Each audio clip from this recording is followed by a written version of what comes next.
members. We're honored and glad to be a part. This is an urgent and vital conversation that we're glad to continue.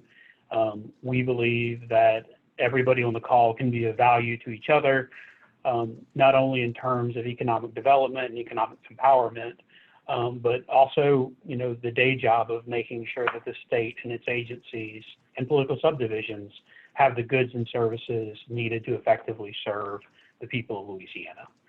So that's a mission, a joint mission that we can all rally behind. So definitely glad to be a part of this. Definitely glad to share some information about how to engage in doing business with the state.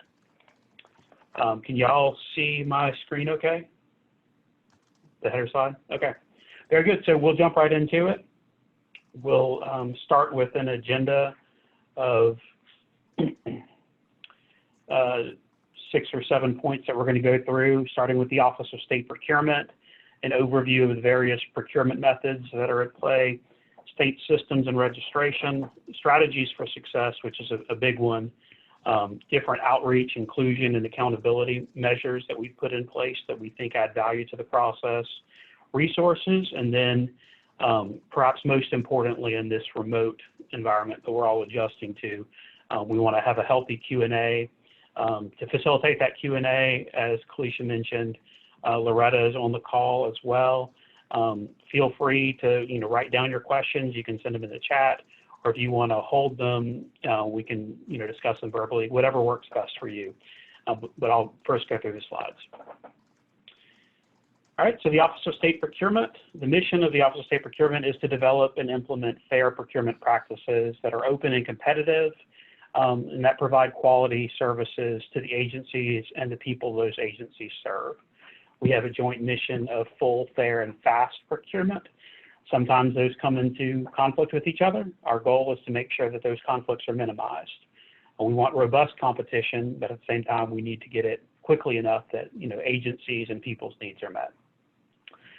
Because half the time we're doing the procurement, the other half of the time we're making sure the agencies are conducting the procurements legally, we do have that combined role of customer service and regulatory review. We are, of course, led by Jay Darden, the Commissioner of Administration. I thought it would be helpful to begin with an overview of emergency support. Some of you may have seen a version of this presentation previously. The focus is strictly on how to do business with the state. A focus on emergency activities is a healthy way to begin that. Of course, we do have multiple emergencies going on simultaneously, which is new to us. I don't need to tell y'all that COVID has been around for going on 180 days now. It's amazing what you can get used to. So our emergency responses to COVID have been adapted to the realities of social distancing and working remotely. COVID, as I'm sure everybody on the call knows, COVID was a bit strange in that you didn't just have economic scarcity, where do you have a supplier who's willing to provide the good or service at a price you're willing to pay? You had true supply chain scarcity, where nobody had masks, nobody had hand sanitizer. And for those of us on both sides of the procurement table, that's a strange place to be. We're not used to being out. This is the land of plenty. It's just a matter of who has it at a good price. So that took some adjusting. As I'll get into, most of the emergency procurements are being conducted by the RFQ process, the request for quotation. It's an abbreviated bid process, and I'll get into that more in a second. Of course, for the last couple of weeks, overlaid on COVID-19, we also have Hurricane Laura. So our office is providing 7A to 7P, 7 days a week support for several state agencies. And we're midway from transitioning from response procurements, which maybe is debris cleanup, maybe it's water pumps, things like that, portable AC units, to recovery procurements. Maybe we're bringing in remediation, things like that. I say maybe, we actually are doing all of those things. And then moving forward, we're continuing to sustain regular procurement activities. The daily business of state government does not grind to a halt just because we have two emergencies. And of course, we need to be ready in the event that there's an additional emergency. Nobody wants to think about that, but that's always a possibility that we have to be prepared for.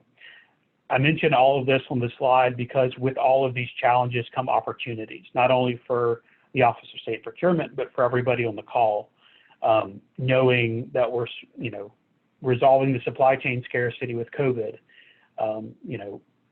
We're going to be looking for, longer term sourcing for PPE and things like that.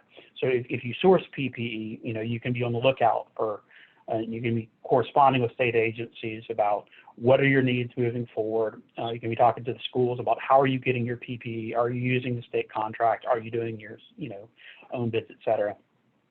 With the transition within Hurricane Laura, it's an opportunity for those who are in more of the recovery space, to look at, do you have contacts, public agencies to help with remediation, et cetera?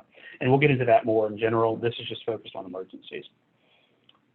At a high level, the state has a variety of different procurement methods available, and state law tailors those methods according to the value. It's a good way of making sure that we don't overbuild the method. I mentioned the joint goal of full, fair, and fast. If we, there are cases where we could, overbuild a procurement and you would get more competition, but it would be too slow to meet the needs of agencies. Small purchases are a good example of that. Governor John Bel Edwards has an executive order, number 2017-18, which provides for low competition or streamlined competition for small dollar amounts. In the $0 to $5,000 range, no competition is required. An agency, say they're buying a fax machine, or it could be a copier. In that $0 to $5,000 range, they can use informal quotes and pay with their P card. No use of a formal contract is required. Within the $5,000 to $15,000 range, there's two opportunities.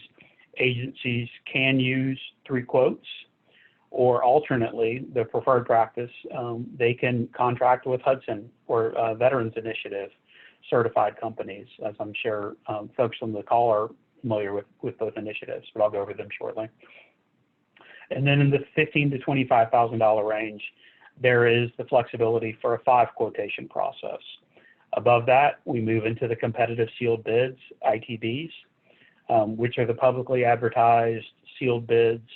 These are the traditional state bids that you may hear about, where you're sending a box and, you wait a month to find out what or there's 30 days to submit your bid, et cetera. Lastly, on this slide, there is the request for proposal process, or RFP. It is a long and complex process built for compliance, with opportunities both for prime contractors and subcontractors. There are points reserved for Hudson and Veterans Initiative certified primes, as well as non-certified primes who commit, and I do say commit, to hiring and using certified subcontractors. As some of y'all may have experience with, I know Felicia does, one of the challenges here is ensuring that the primes follow through on those commitments to use the subcontractors. So we've been involved in several incidents to make sure that there is a paper trail of good faith compliance, or, for example, if one subcontractor doesn't work out, making sure that the prime doesn't just take that as an excuse to stop all, small business subcontracting, but, goes to an additional or an alternate to follow through on their good faith commitment to use Louisiana small businesses. Additional methods of procurement. Later in the presentation, I refer to this subsection D as the low-hanging fruit of procurement. And this is one of the sections that Kalisha often draws attention to. These are the non-competitive, what I call the PPCS service contracts categories. So there's 4, the professional service category: doctors, lawyers, accountants, actuaries, accountants and actuaries. All professional services, with the limited exception of some engineers and some architects, are non-competitive, meaning that if an agency has a need for an accountant, they can hire that accountant without having to go through a formal competitive process.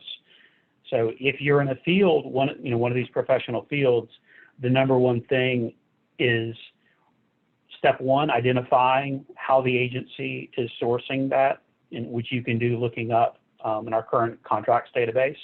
You know, look for accounting. Oh, I see the Board of Medical Examiners has a contract with an accountant and it expires in 6 months.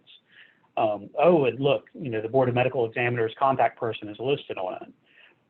Let's give them a call to figure out what their sourcing strategy is. Are they pleased with their accountant? Are they getting good value?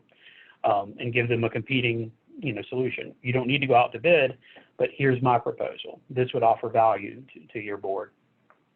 Similarly, very similarly, for personal services, I won't read all of the professions, but you'll see there are a variety of professions within the personal services umbrella. All of those all that contract category is non-competitive. It can be awarded directly. Moving into the more common contracting categories, consulting and social services. I'm going to skip consulting for a second and go to social services. Social services, rehabilitation and family supports, maybe applied behavioral analysis for autism, things like that. If you're in this category, the non-competitive threshold is $250,000 a year, which is generous. $250,000 a year is a lot more than I make. It's, if you're in that field, you can certainly, there's an opportunity to contract with state agencies for those services, you know, without having to go through a formal competitive process. Consulting services, there is a definition of consulting services, but in practice, it winds up being all of the PPCS type services that don't fall under the definition of professional, personal, or social services. So consulting is kind of a catch-all, in addition to being IT services, business management services, or large-scale program management services. And the threshold there is $75,000 a year. So again, that's a third branch of low-hanging fruit, the non-competitive PPCS, in addition to the small purchase executive order that I briefly summarized, and invitations to bid. Additional contracting methods, I'll go through this more quickly. The state also has the ability to use cooperative purchasing and general service administration contracts. These are national contracts. In the case of goods and services and equipment where we need to maintain legacy lines, for example, if the, what is the name of that building? The Baton Rouge River Center, whatever it's called now, the Raising Cane's River Center, has a dishwasher that is that was provided by an initial supplier, and they have to have a certain brand of dishwashing chemical to go in there, or they void their warranty. We have brand name contracts in those cases where legacy support lines are needed. So if you fall into the categories of surveillance equipment or computers or any of the other brand name categories listed on our website, you should definitely reach out to our office because you may have an opportunity to establish a brand name contract.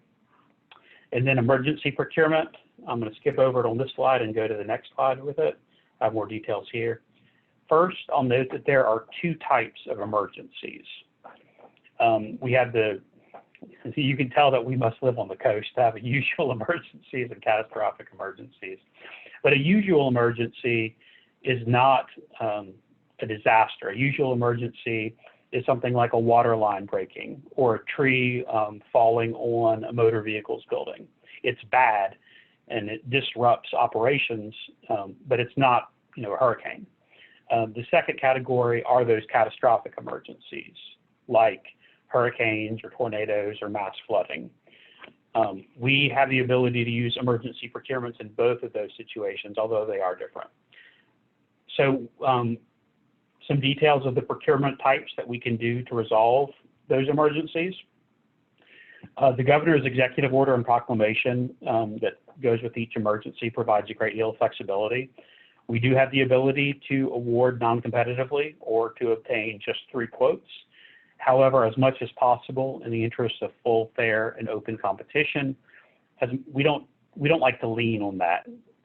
We like to make use of requests for quotations, publicly posted bids as much as possible, not only because it results in better pricing for the state, but it also helps to resolve those supply chain scarcity issues I mentioned earlier, while also extending opportunity to everyone, people that might otherwise be or feel excluded from the procurement process. Two additional categories. We have emergency contingency statewide contracts. These are contract opportunities that are dormant most of the year, but can be activated whenever there is a declared emergency. So MREs, bulk bagged ice, certain categories like that you wouldn't see most of the year, we have those available to activate. And so if you are in a field where you have that type of product, maybe you have a special trucking license that allows you to go past a state police barricade, to go into a disaster-prone area. If that's you, you definitely need to be in touch with our office, because we are establishing, year-round, in advance of the emergency, we're establishing contracts for that type of trucking, for water, for fuel, again, for MREs, for heavy equipment. There's a lot of opportunities across a wide variety of fields. So, one piece of the Q&A is always people saying which line of work they're in, and then fitting that into the state's procurement opportunities. All right, so again, this is emergency procurements at a glance. Given the focus on COVID and Hurricane Laura, I'll note again that the request for quotation process is the process we're using right now. These are time abbreviated bids. Even though it's for example, it could be a $4 million order, which would normally be published for 21 days. That's not what we're doing right now. A more typical turnaround would be something like 48 hours, which has trade-offs associated with it, going back to the joint mission of full, fair, and fast procurement. So it's incumbent on everybody to be registered, which I'll go into in a minute, and also to be prepared to submit pricing as soon as possible. Part of that, of course, means having a good handle on your inventory levels and your turnaround ability. I'm preaching to the choir, but that's what I do sometimes. All right, additional focus on methods. One of the most common questions you'll get for anybody on the call who's interacted with political subdivisions is, do you have a state contract? When they ask that question, they're talking about statewide contracts established and maintained by the Office of State Procurement. They're also sometimes referred to as 44 contracts because, as in the example shown, they're a 10-digit number preceded by the number 44. That just happens to be their nomenclature. So these statewide contracts are established to meet the needs of all state agencies and political subdivisions of the state. State agencies are the intended core users, but political subdivisions and quasi-agencies are certainly welcome and encouraged to make use of them as well. And when I say quasi-agencies, these are not governmental entities, but they are private entities performing a public or governmental function using governmental funds. So a good example, or an illustrative example, is charter schools. Charter schools, for the most part, are private entities, but because they're performing a public function using public funds, they do have some limited access to make use of certain state contracts. Statewide contracts are typically established by different of the procurement methods I summarized a little while ago: the invitation to bid, request for proposal, the General Service Administration, or cooperative contracts. And they offer the benefits of bundled buying power and compliance. When I say that, I mean there is no state agency that is so big that they can get better pricing than the state as a whole can. There are some agencies that are so small, or political subdivisions that are so small, that a lot of vendors wouldn't give them the time of day, if they were doing a bid by themselves. But whenever the state aggregates as a whole and says, the state of Louisiana is going out for office supplies, that turns a lot of heads. The state of Louisiana is looking for, emergency bulk fuel delivery. That turns a lot of heads. Whereas if it was, I don't know why I always go with Bunkie, but if it was the city of Bunkie going out for a bid, fewer suppliers are going to respond. With no disrespect to Bunkie, but Granger may, for example, say, okay, well, we're trucking out of Flowwood in Mississippi. Bunkie is, not on a regular delivery path. Whereas if they have the entire state contract, they know that they can make the logistics work economically. Compliance, the benefit of compliance there is just that political subdivisions and agencies don't have to worry about their individual bid, their individual contract being audited and written up in the newspaper. If something's wrong with the contract, it's my fault. If the Office of State Procurement is responsible, we built the contract, we maintain the contract, we make sure that it's legally viable for our users. And the emergency contingency contracts that I mentioned are often a subset of statewide contracts. So again, most of the emergency contingency, like the bulk bottled water, bulk ice, MREs, those are statewide contracts, but dormant most of the time. How are contracts created? This is going to be of interest to all suppliers on the call. It's a focus on recurring needs for agencies. There's, using the examples shown, there's a range of how recurring or how common a need is across state agencies. Every state agency, I don't care who they are, needs office supplies and computers. Most of them need janitorial supplies, cell phones, et cetera. Going further down the list, you get more and more exotic. But in all of these cases, there are statewide contracts available. So even though the state doesn't buy a whole lot of school buses because there aren't a whole lot of state schools, I know there's the Southern Lab School, there's the LSU Lab School, there's a school in Natchitoches, there's the School for the Arts in New Orleans. There's a handful of them, but it's not like the parish-run schools.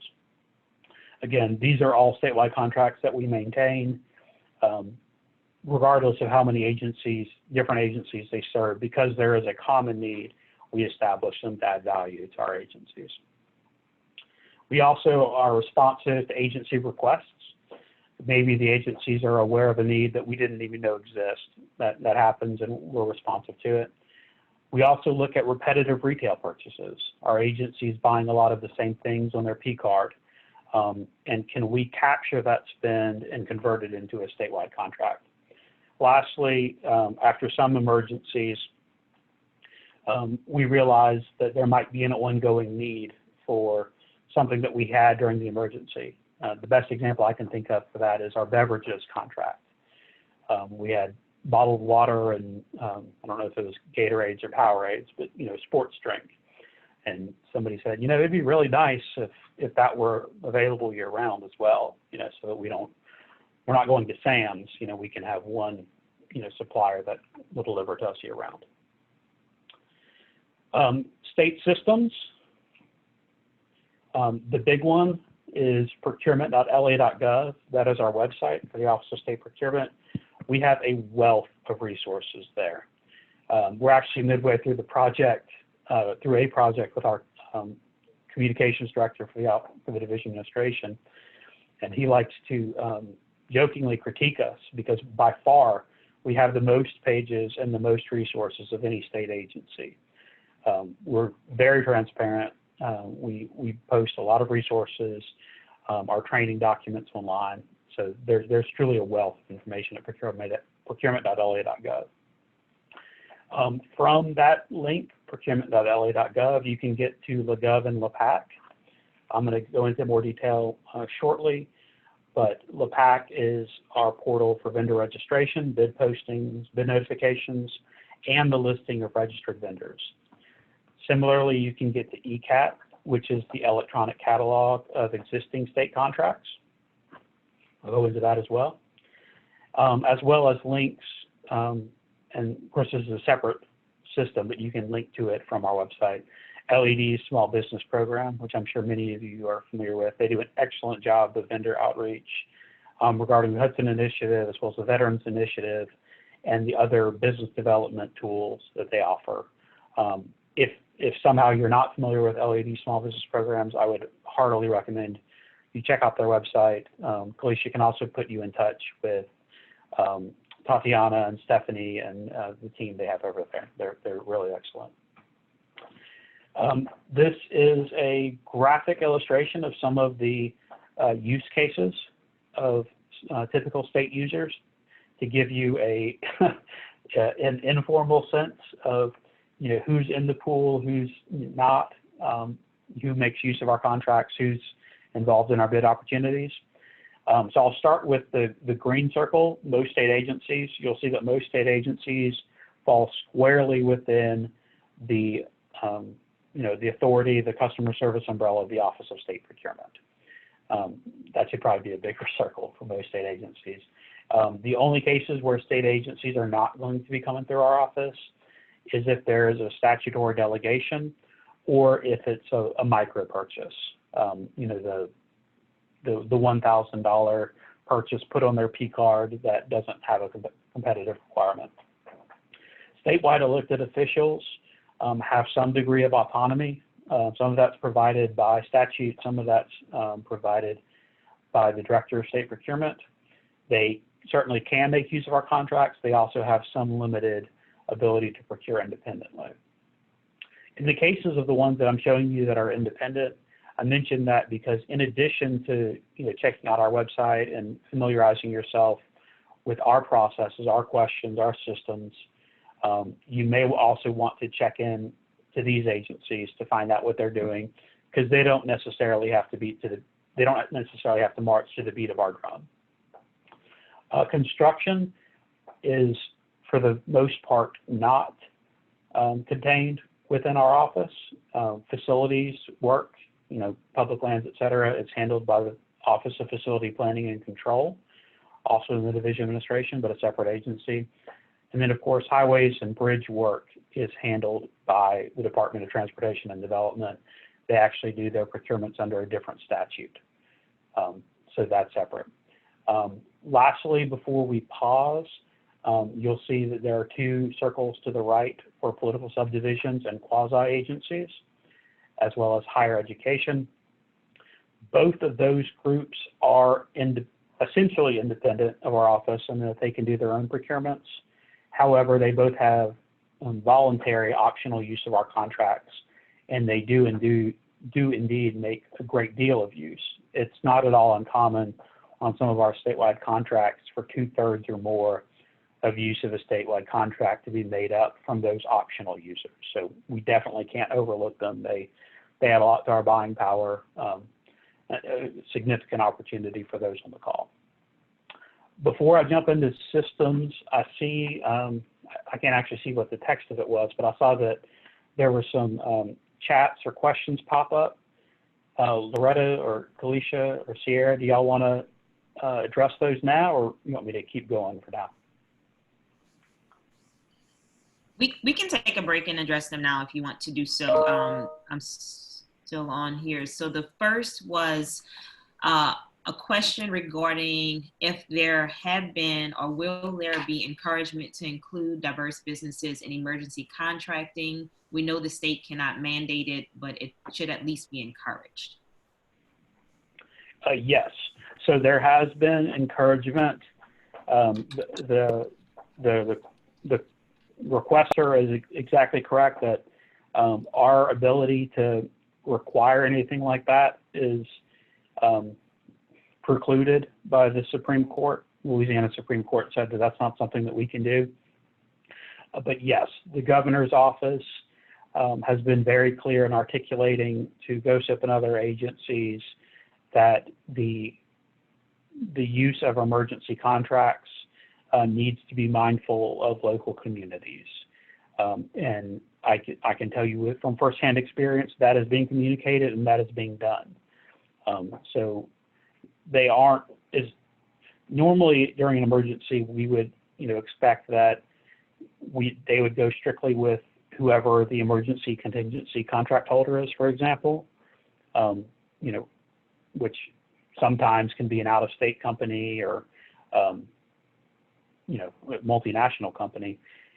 GOSIP and other agencies are being thoughtful about, okay, well, yes, we can give some business to them, but is there also an opportunity for us to do business with a local company? And I believe even within local and small, there's also attention being paid to minority, women, veteran enterprises as well. Thank you. And the next question was, what percentage of the statewide contracts have been awarded to Black-owned businesses? We track that. I have, later in the presentation, I have a description of some of those efforts. I can pull up the document. I don't have it with me right now. We summarize that on a quarterly basis. Garrett or Loretta may be able to pull it up. Going from memory, it's approximately, it fluctuates between 10 and 18% is the share of contract holders that self-identify as African American. And Jonathan, just for additional frame of reference, I'm going to place in the chat for everyone the link to the Louisiana checkbook. Many of the reports that Jonathan has shared with us in the past are included on this site, and it kind of breaks down into where you can see percentage of use of businesses, as well as contracts that have been awarded from the state, and the name of those entities that those contracts have been awarded to. Jonathan and I have had very robust conversations around encouraging you all to form relationships with these individuals that may have done this work in the past, and that who continue to do this work, so that you maybe become more aware of what it takes to do the work, and more so the amounts that they are being paid to do this work. So that will also help you prepare for your request for proposal responses. And I think that there was two other questions here. We'll go through these really quickly. One would be, especially, what is the percentage of emergency contracts that have been dispersed? So I know I spoke with Christina from the GOSEP office about 2.5 weeks ago, and she had given us an amount that was around 49 million or so that was spent for the COVID. And so I know that there are some other percentages that are there, and I'm not sure, Jonathan, maybe you can share if that that amount is actually broken down on a report. But I know that there was some percentage that was going to those Hudson woman-owned, veteran-owned businesses that were related to COVID expenses.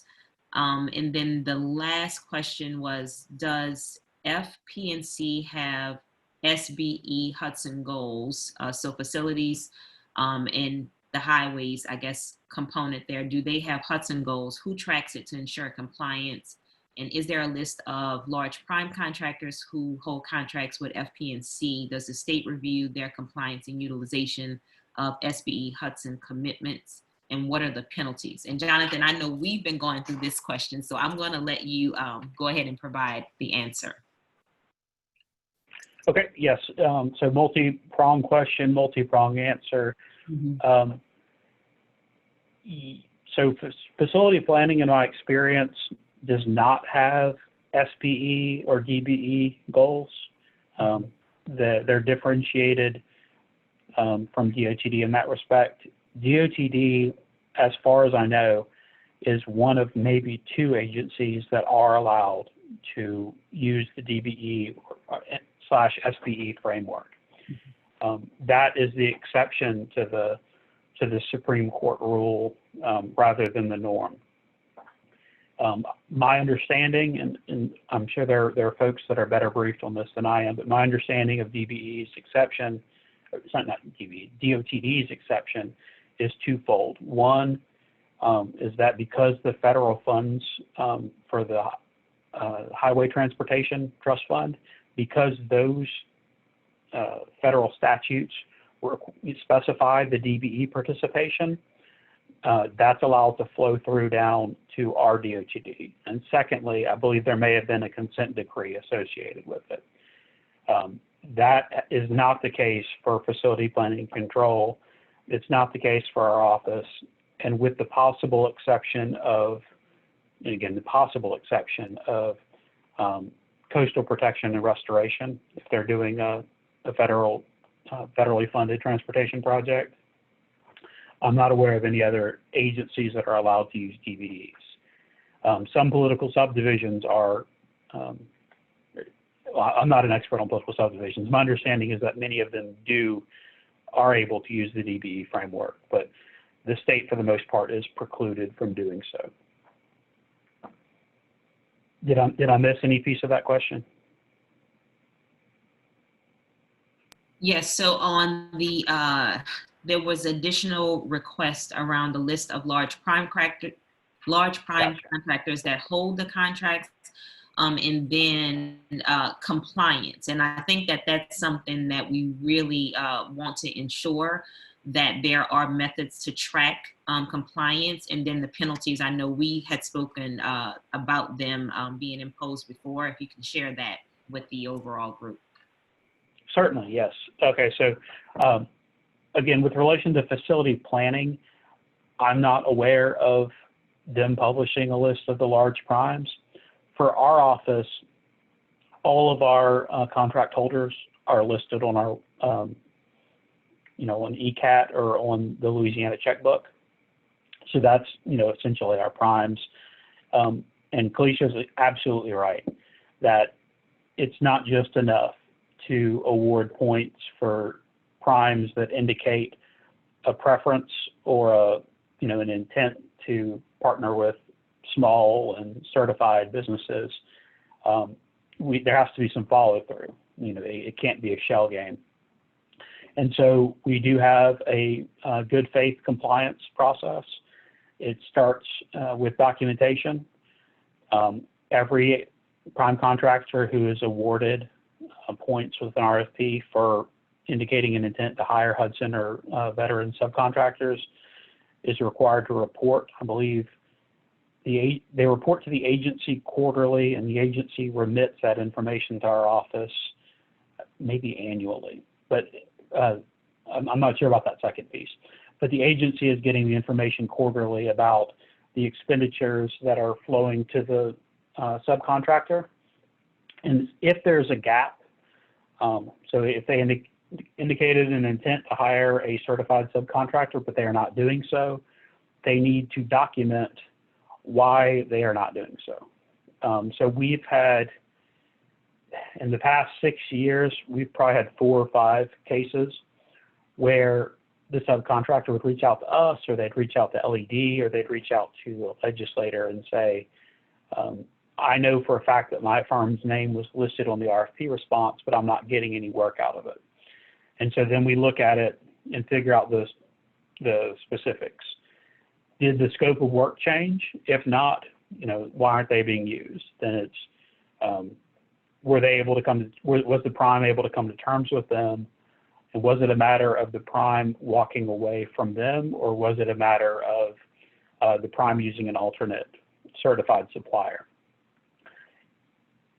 Depending on the outcome, we have not yet had a case where the prime, and I don't doubt that it happens, but we've never been confronted with a case where a prime just flat out refused to honor its obligations. In such a case, we have the ability to terminate the contract, and I believe that's what we would do if you had if we had a prime contractor that was gaming the system and undermining economic development just to win a bid. More often, it's the case where a prime contractor and a particular subcontractor just don't get along for one reason and another. In those cases, what we're looking is the argument reasonable? And then secondly, is there a backup plan? Which alternate subcontractor is the prime going to use who's also certified that furthers the same goal of economic development to the same extent indicated in the proposal response? So thank you for providing that. And I think that there's just a final statement, more or less, not so much a question, but it just is more that we know that there have been issues in which this has happened. And so with the foresight for next time that agency or organization comes to respond to an opportunity, if it's been tracked in the past, that they have intended to use and fully that they have not used, We just need to have, would like to have some assurance that those that are not acting in good faith, that they are not being allowed to continue to move forward with these same types of circumstances, because historically we have been left out, and when we have been included historically throughout the process of the contract, we have not been used. So just want to make sure that, you know, everyone understands that we are fully aware that that continues to happen. You are aware of it, and that we have now publicly asked that that is taken into consideration. I think we can move forward. I don't have any more questions. Okay, no, very good. I agree. I very firmly suspect that it does happen, and whenever we encounter it, I can tell you that we have no tolerance for it. We just have to be made aware of it, or if the subcontractor would prefer to let LED know, we can work with LED, and we're going to resolve it. Thank you. Moving forward in the presentation, further in systems, this is a glance at our website, procurement.la.gov. A lot of the resources I mentioned are available at the vendor center link that you can find on our website. I don't have it on the screenshot, but on the same page, if you scroll down, there's also a section on, I think it's called Training Center, and it has a lot of good resources. Some of the same slides that we're going through today, as well as other resources about how to respond to a bid, things like that. Once you click on Vendor Center, you'll be confronted with this overwhelming array of icons that you can click on. Again, a lot of content here, a lot of good content here. Some of the ones I would call out to you are LPAC, which I mentioned before, is vendor registration, bid notification, bid posting. ECAT, which is our electronic catalog of existing purchasing contracts. How to do business with the state of Louisiana, which is a 35-page vendor guide, and the link to the Hudson and Veterans Initiative pages. There are other good things here. So for example, whenever you register on our website, you indicate the commodity codes of the goods and services you provide. A lot of people on the call are probably going to be used to NAICS codes, the NAICS codes. I have a small business, and that's what I'm used to. I can tell you what my NAICS code is. I could not tell you what my UNSPSC code is. The state uses UNSPSC codes. So for example, there is the ability to look up what your UNSPSC code is here, as well as a crosswalk table comparing NAICS and UNSPSC. This is a shot of LPAC. Again, the bid registration, notification, etc. If you click on vendor registration, it'll take you into this menu where you can enroll or update your registration. Maybe you want to add a new salesperson to your company profile or update your contact information. You can do so. Again, you'll see there's a bunch of other resources as well. Again, that top piece for vendor enrollment is the most important. Some of the benefits of registration would include automatic bid and addenda notifications. So again, for the categories of goods and services where you've expressed interest in, you'll receive notifications whenever the state or one of its agencies goes out to bid in that category. Enrollment is free. That wasn't always the case. It used to be a $50 charge, but that is long gone. Of course, it's very fast to enroll. It's probably 15, maybe 20 minutes, and you can access it 24/7. It is self-enrollment, so you don't have to get on the phone with anybody, and you can keep your own profile updated whenever works for you. It makes your company visible to agencies. Some of the enhancements that we've done to the system include the ability to self-report whether your company is a certified women-owned business, disadvantaged business, minority business, SBE, and so on. It, of course, ties into the state's payment system. LPAC and LGov are very they're virtually the same system, and it allows online bids instead of submitting paper. It used to be that online bids were the exception, but we're transitioning to the point where they're the norm, and one day we'll be free of paper completely. We're not there yet, but one day. And perhaps most importantly, registering in the system is required for a contractual award, not just because it's what's needed in order for the vendor to be paid, but also for the transparency resources to know who we're contracting with. If any of this seems like a lot of information, because it is, thankfully we have a lot of help scripts available on our website. Going through you can get to this screen through the pack. Much more detailed information about the process, the benefits, the step-by-step of vendor registration, as well as exotic things. Maybe you're changing your tax identification number. How do you do that in the system, et cetera?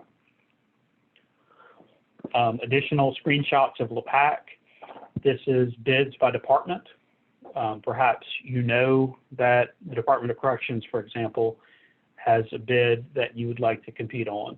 You can sort by the Department of Corrections, or more commonly, if you're in a particular field, you provide, let's pick one, building and construction machinery. You sell air handlers. You can click on that tab and say, okay, let's see what those 6 bids out there for building and construction machinery are all about.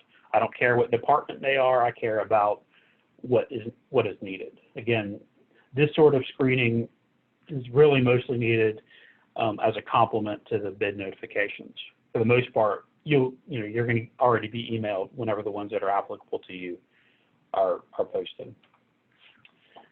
Lastly, within LPAC, this is a screenshot of the typical screen, giving you a sense of the scope of the name of the solicitation, the status, the link to the terms and conditions, the minimum specifications, bidding instructions, the date that it opens, the date that it closes, and contact information. So again, there's a wealth of information that should answer a lot of questions, but of course you also have the ability to call the designated contact as needed.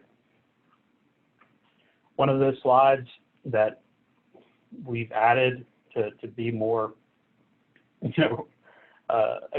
proactively responsive to questions is our strategies for success. Number one is to offer a solution. A lot of the times whenever the agencies are going out for bid, they have a problem that they're trying to address.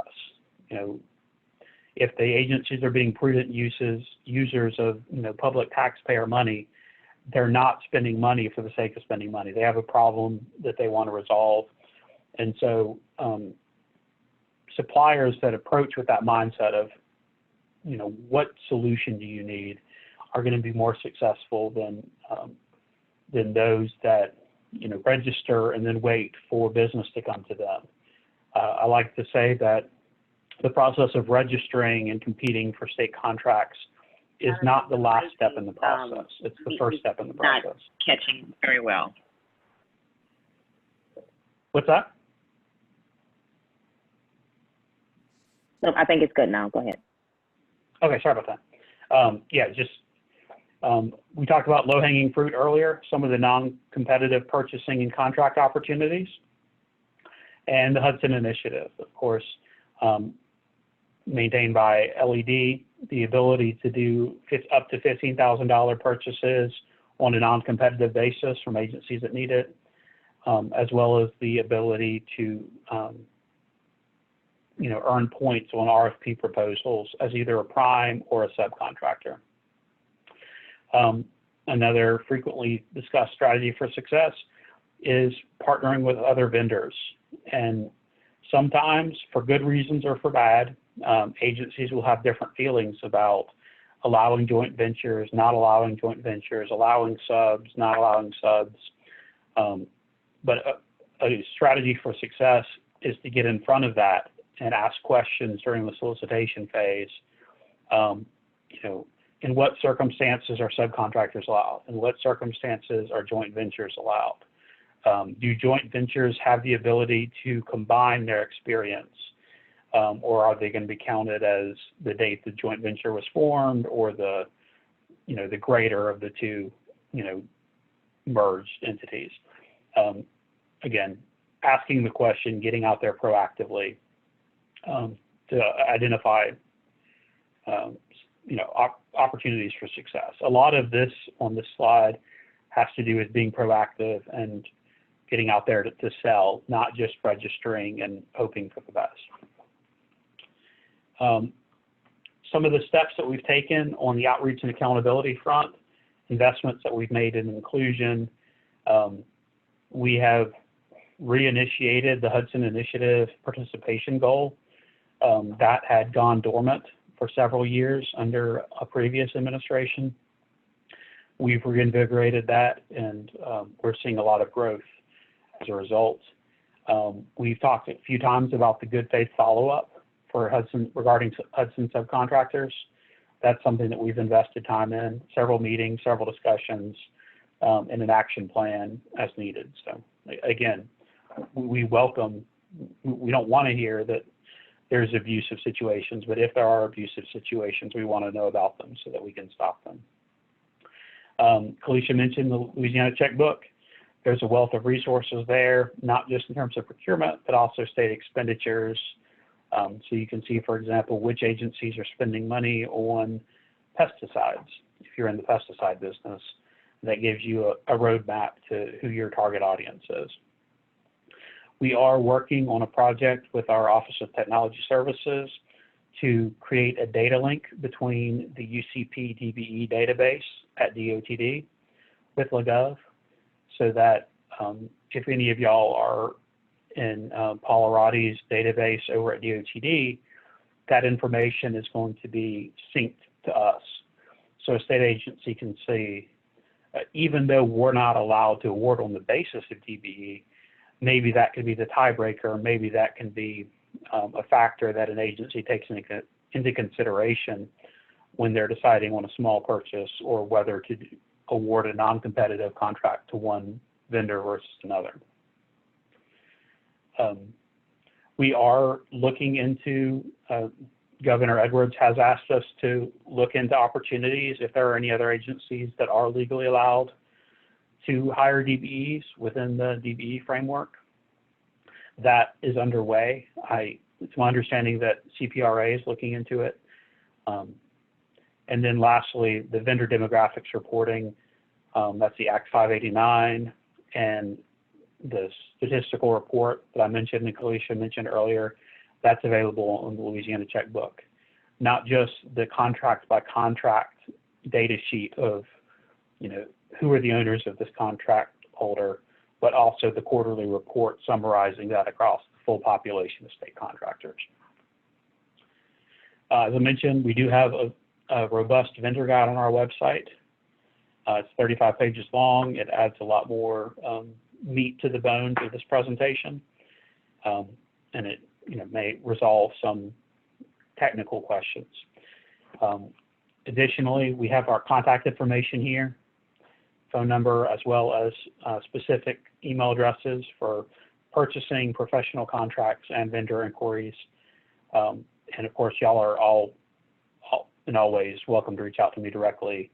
I don't have it on the screen, but it's Jonathan, JONATHAN .Walker, WALKER @LA.gov. Jonathan.Walker @LA.gov. So that's the presentation. As promised on the agenda, we have time reserved for a Q&A, and we certainly are glad to do so if there are any other questions. But otherwise, I really appreciate y'all making time. Happy to go into more detail.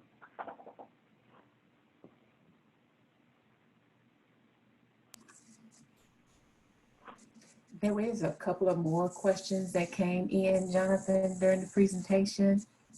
One was from a janitorial paper source supplier. She says that she's finding it that most of the contracts created are open or mostly on proprietary supplies, which means there are only one company that can actually bid on those products because the company can't get the product? How are those brand contracts created? How are those types of state contracts beneficial to the state budget if there's no company allowed to compete with the proprietary or branded companies, that any other company may actually supply a product equal to that product? And if you want, I can go back and ask those questions again, but there's like a couple of questions within that one statement. No, yeah, I've got it. So that's one of the categories of brand name contracting that I mentioned, or that I was referencing earlier. So the concept here, and I have problems with the brand name contract framework as well as I'm sure many folks do. The concept is that you have to maintain support for legacy lines. Maybe an agency has a dispenser on the wall and they're only supposed to put, when I use a brand name, here's an example. I don't mean anything positive or negative about this company. I'm just going to use them as an example. If they have an autochlor dispenser on the wall, they probably signed something at some point in there in the process saying that they would only put autochlor chemicals in that dispenser. I'm a realist, so I suspect that more than one brand of chemicals could probably be put in that dispenser and it worked just fine. But that's something that our agencies have articulated as a need. So with the brand name chemicals, again, I'm not a fan of this contracting method, but the upside of it is that we have something like 30 of these contracts. And the way it works is that for every brand name, anybody who is an authorized distributor for that brand name can bid on that solicitation. So let's use a different brand as an example, Procter & Gamble. There are multiple authorized distributors for Procter & Gamble. Procter & Gamble has a brand name contract. Whenever that brand name contract goes out for bid, it's not just P&G who's able to bid on it. It's anybody who's an authorized distributor for P&G. What I suspect the questioner is alluding to is that in some of the more specific brand names where there are not distributorships, they are absolutely correct. You know, only the company can bid on it because that's the intent, is to maintain all of those individual legacy lines. We do try to mitigate that by requiring certain usage levels. I believe it's $50,000 of usage has to go through each contract for it to be viable and maintained over time. The flip side of the argument is that if the supplier has access or, you know, distribution, I'm sorry, I need to drink some water, distribution rights for a brand named contract that is either not already on state contract or that is coming up for bid again, they have the opportunity to compete for those contracts and to reap the benefits of the brand name contracting method.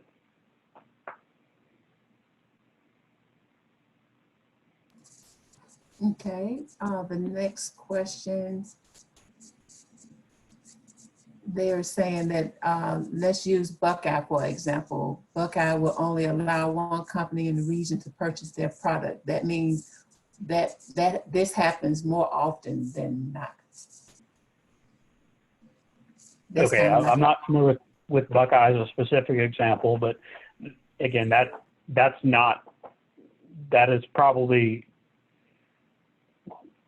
does occur in the case of manufacturers that do not use distributors. Realistically, there's only be one company that's able to bid it. There are opportunities for other brands, and that's what I would encourage people to focus on. Long term, it's my hope that we're going to be able to curtail the use of brand name contracts. Frankly, it's something that the legislature, the creation of brand name contracts was initiated by the legislature, and I'm hoping that in the future we'll be able to walk back their usage, because I have some of the same concerns the questioner has.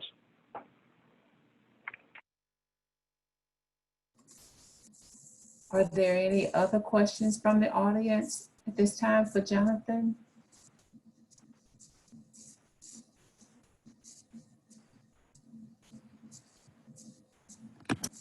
All right, if there aren't any more questions, I think we can wrap this session up. Thank you, Mr. Walker and your team over at the Office of State Procurement. Loretta, thank you for setting this up. Mr. Walker, this recording has been recorded. Well, this session has been recorded, so anyone who's interested, it will be accessible via our website. Make sure, everyone, that you join us as you join us this morning. I want to thank you guys who are on, but join us next week, September 17th. We're going to have our next webinar on the HR and legal challenges that you may face in the pandemic. Registration will be open this afternoon. It will be registration only. So once you get off this call, make sure you do that this afternoon. I hope everyone enjoyed the rest of your morning. Thank you, Sierra and Kalisha. We appreciate the opportunity to present to your audience. Yes. Thanks everybody for joining. Glad to participate. Take care.